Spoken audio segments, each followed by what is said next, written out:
दोस्तों, ईरान और अमेरिका के बीच जंग लगातार जारी है और हमले लगातार दोनों तरफ से हो रहे हैं। रोज़ नई नई अपडेट सामने आती हैं। इसराइल भी बहुत बमबारी कर रहा है ईरान पर, जवाब में ईरान भी हमले लगातार कर रहा है। ईरान और अमेरिका के बीच लगातार जंग जारी है और ईरान इसराइल अमेरिका गठबंधन से लगातार बहुत ही अच्छे से लड़ रहा है और हार नहीं मान रहा है, लेकिन वो अकेला पड़ गया है कि अरब मुल्कों का भी साथ उसे प्रॉपर तरीके से नहीं मिला है, बल्कि मुखालफती वहाँ से हुई है। और इसराइल का दोहरा चरित्र जिसे कहते हैं, धोखेबाजी वाला जो उसका हमेशा रवैया है, वो इस बार भी सामने आया है। सबसे पहले उसने खमेनी साहब को शहीद करवाया और उनके जो टॉप लीडरशिप थी वो भी साथ में शहीद हुई। ये मोसाद का ही धोखा था और उन लोगों ने खमेनी साहब को और वहाँ की लीडरशिप को धोखे से ख़त्म करा। और ये बात सामने आई थी कि ईरान ने टर्की पे भी अटैक किया है मिसाइल से, और नेटो ने उस मिसाइल को इंटरसेप्ट करके उसको डिस्ट्रॉय कर दिया है। और लेकिन वो मिसाइल भी मोसाद ने ही चलाया था, वो ईरान ने नहीं चलाया। तो ईरान ने क्लैरिफाई भी किया है और अभी ईरान के डिफेंस मिनिस्टर का बयान आया है कि उन्होंने कहा है कि उन्होंने जो अटैक किए हैं मिडिल ईस्ट में वो अपनी सेफ्टी और सिक्योरिटी के लिए किए हैं, और वो इस बात के लिए इंडिपेंडेंट है क्योंकि वहां पर जो बेसेस हैं वो अमेरिका के सारे बेसेस पर उन्होंने अटैक किए। तो उन्होंने कहा कि हम इस बात के लिए आज़ाद हैं कि अपनी हम सुरक्षा करें, अपनी सेफ्टी किए, इसलिए हमने अमेरिका के बेसिस को निशाना बनाया और मिडिल ईस्ट पे अटैक किया। हमारा इरादा अपने गल्फ मुल्कों पर अटैक करने का नहीं था, हम लोगों ने सिर्फ उसी पे अटैक किया है जहाँ पे अमेरिका के बेसिस हैं। तो ये क्लैरिफाई वहाँ की गवर्नमेंट ने, ईरान की गवर्नमेंट ने किया है। मैंने अपनी वीडियो में बताया था कि एक अटैक साइप्रस पे हुआ है जो ईरान ने किया है, ये खबर आई थी, लेकिन बाद में उसकी ये तहकीक हुई, पता चला कि ये अटैक भी इसराइल ने ही करवाया था, मोसाद ने करवाया था। जो साइप्रस में यूके का एयरबेस था वहाँ पे ये अटैक हुआ था। तो ये एक गलत फहमी पैदा करने के लिए, ईरान के खिलाफ एक माहौल बनाने के लिए ये अटैक इसराइल ने ही करवाया। इसके अलावा जो अरामको जो ऑयल कंपनी है, जो उनकी रिफाइनरी थी, उस पर जो अटैक हुआ था, तो वो अटैक भी ईरान ने नहीं करवाया था, ये बात भी सामने आई। और जो वहाँ पर अरामको में जो लोग पकड़े गए वो मोसाद के ही एजेंट थे जो सऊदी गवर्नमेंट ने इन्हें पकड़ा। तो ये साजिश रच रहे हैं आपस में फूट डालने के लिए भी, और इसलिए भी कि जो बाकी और जो मुल्क हैं, यूरोपियन मुल्क हैं, वो इसराइल और अमेरिका के साथ आ जाएं, ईरान के खिलाफ हो जाएं, ईरान से नफरत हो जाए और ये एक अलायंस बड़ा हो जाए और ईरान के खिलाफ खड़ा हो जाए। तो ये इसराइल की लगातार कोशिश है, वो धोखेबाजी से काम कर रहा है और उसका हमेशा से ये काम ये रहा। और ये अटैक भी जो ईरान पे हुआ है, वो अटैक भी अमेरिका ने इसराइल के यानी कि बेंजामिन नेतन्याहू के कहने पे ही किया है। हालांकि कोई अमेरिका छोटा बच्चा तो है नहीं जो कहने पर अटैक कर दिया, लेकिन अमेरिका की मजबूरी है। अमेरिका डिपेंड ही इसराइल पर है, यानी जो वहाँ के यहूदी हैं उनके हाथ में ही अमेरिका की चाबी है।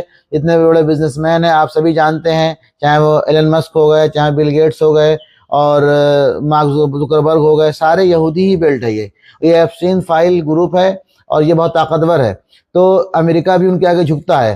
तो ट्रम्प का ये सनकीपन तो है ही, जिसने वर्ल्ड वार 3 की तरफ दुनिया को ढकेला है। लेकिन सबसे बड़ा शैतान जो है वो बेंजामिन नेतन्याहू है, जिसने गाजा में भी मासूम बच्चों को शहीद करवाया, औरतों को, मासूम लोगों को, वहाँ के लोगों को, गाजा के लोगों को शहीद करवाया। ये बेंजामिन नेतन्याहू है जो शैतान का सींग है, ये ही मुसलमानों का कट्टर दुश्मन है। और आप देखिए अमेरिका अभी तक ये क्लैरिफाई नहीं कर पाया है ये जंग हो क्यों रही है।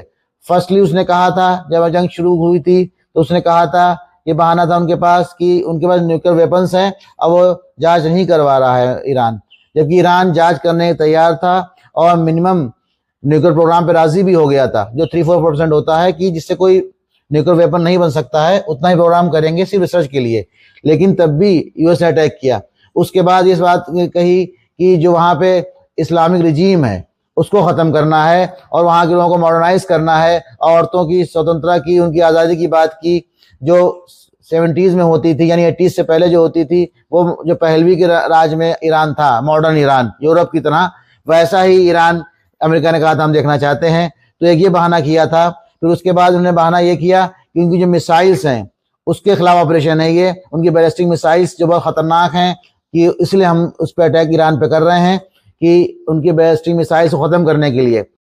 उसके बाद उन्होंने ये कहा कि हमें ईरान एजेंट को ख़त्म करना है, वहाँ जो हमास है और जो भी वहाँ पे पावर्स और जो आतंकवादी संगठन है उनको ख़त्म करना है, ईरान को कमज़ोर करना है, इसलिए हम अटैक कर रहे हैं। और अभी एक दिन पहले ही एक बयान सामने आया वहाँ के लिंडसे, जो वहाँ के मिनिस्टर हैं उनका, वो ये कह रहे हैं कि ये जो वार है वो रिलीजियस वार है, यही धर्म युद्ध है ये। This is a religious war. Who wins it at the end of the day? Do the radical Islamic terrorists who want to kill all the Jews because God told them to? So what we're facing right now is a moment of decision that will set the course of the future of the Mideast for 1,000 years. ये बात उनके अब मुंह से निकल ही गई कि वो सिर्फ मुसलमानों के खिलाफ लड़ रहे हैं, उनको ईरान से मतलब नहीं था, उन्हें मुसलमानों की पावर को ख़त्म करना था, उस पावर को ख़त्म करना है जो उनके खिलाफ है, जो उनके कहे पे नहीं चलती है, क्योंकि बाकी मिडिल ईस्ट यूएस और इजराइल के दोस्त हैं। ईरान ही जो था वो उनका दुश्मन था और उसके खिलाफ उन्होंने ये ऑपरेशन चलाया, तो उन्होंने इसको धर्मयुद्ध का नाम दिया है कि जो यानी मुसलमानों के खिलाफ ये ऑपरेशन है। और यहूदी हमेशा से ही मुसलमानों के बदतरीन दुश्मन रहे, हुज़ूर अकरम सल्लल्लाहु अलैहि वसल्लम के ज़माने से लेकर और आज तक सबसे बड़ा दुश्मन जो है वो मुसलमानों के यहूदी ही हैं। और यहूदियों के कहने पे ही अमेरिका ने ये अटैक किया है या ट्रम्प ने अटैक किया है और अपना पागलपन दिखाया है। और इस वार से कुछ हासिल नहीं हो रहा है, लेकिन ये अमेरिका की जिद और बेंजामिन नेतन्याहू की जिद है जो ईरान पे अटैक करा है। इसका खमियाजा सारी दुनिया भुगत रही है। आप ये देख रहे हैं कि हरमुज स्ट्रेट को ईरान ने ब्लॉक कर दिया है और वहाँ से अब ऑयल सप्लाई नहीं हो रही है और सिर्फ 2 मुल्कों के लिए सप्लाई ईरान ने खोली है और वो मुल्क हैं चाइना और रशिया, जो उससे तेल ले सकते हैं। और इंडिया के लिए भी ऑयल सप्लाई बंद हो गई है। हालांकि अभी अमेरिका ने इजाज़त दी है इंडिया को कि वो रशिया से तेल ले सकता है, तो इंडिया में अभी ऑयल प्राइस हाई नहीं होने जा रहे हैं, लेकिन हमको यूएसए से इजाज़त लेनी पड़ रही है रशिया से तेल ख़रीदने के लिए। हमारे ये दिन आ गए हैं, हमारे अच्छे दिन आ गए हैं। तो ये एक बहुत बड़ा ड्रॉबैक है इंडिया का भी कि इंडिया को अमेरिका के कहे पे चलना पड़ रहा है और उस जो वो कह रहा है वो करना पड़ रहा है। और दुनिया अमेरिका का ये जिसे कहते हैं नंगा नाच देख रही है कि कैसे वो ज़बरदस्ती हर मुल्क में अपना इंटरफेयर करता है और घुस जाता है और वहाँ के गवर्नमेंट को उखाड़ फेंकता है।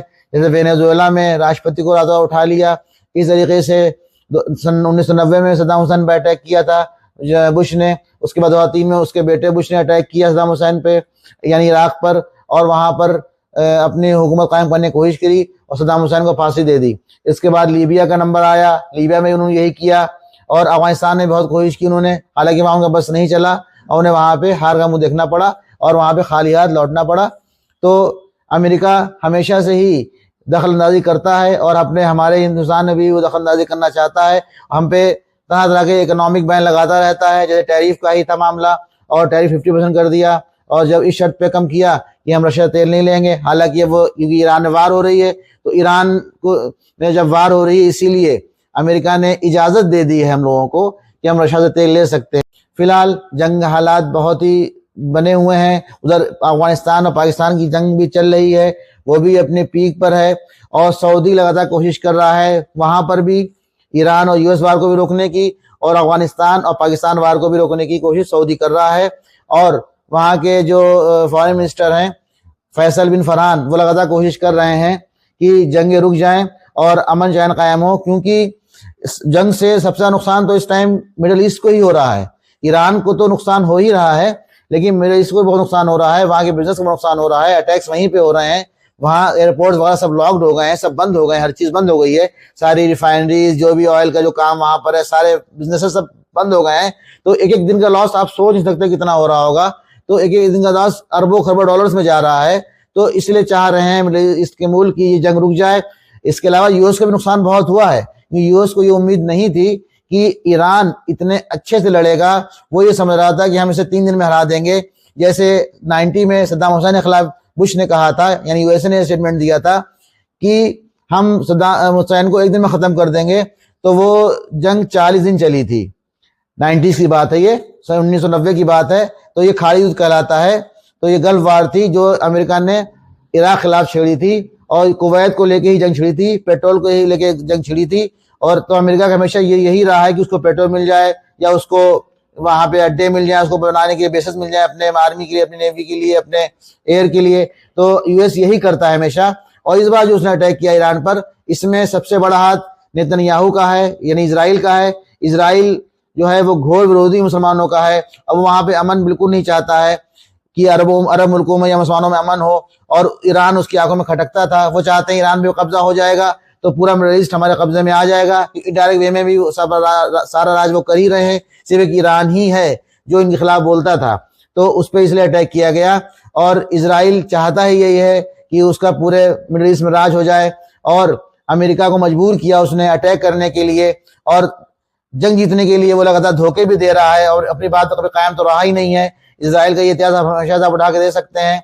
और क्योंकि वर्ल्ड इकोनॉमी इनके हाथ में है, सारी बैंक्स IMF से लेकर वर्ल्ड बैंक सब यहूदियों के हाथ में है, इजराइल के ही हाथ में है, तो इसीलिए वो दुनिया के बादशाह बने हुए हैं और लोग उनसे घबराते हैं और उनसे पंगा नहीं लेना चाहते सारे मुल्क। लेकिन ईरानी जो था वो खड़ा रहा, और ख़ामेनी साहब लगातार खड़े रहे, डटे रहे इनके खिलाफ, और हार नहीं मानी। शहादत का जाम नोश फरमाया लेकिन हार नहीं मानी। अल्लाह करे फतह हो तो ईरान को हो, नहीं तो सबसे बेहतर यह है कि जंग जल्दी से रुक जाए और मुसलमानों को मुल्कों में अमन चैन कायम हो, क्योंकि ये इजराइल तो चाहता ही नहीं है कि मुसलमान आराम से रहें, सुकून से रहें, और कट्टर दुश्मन है यहूदी कौम मुसलमानों की। फिलहाल मैं अपनी वीडियो को यहीं ख़त्म करता हूँ। मेरे इस वीडियो को ज़्यादा शेयर करें, लाइक करें, मेरे चैनल को सब्सक्राइब करें। अल्लाह हाफ़िज़।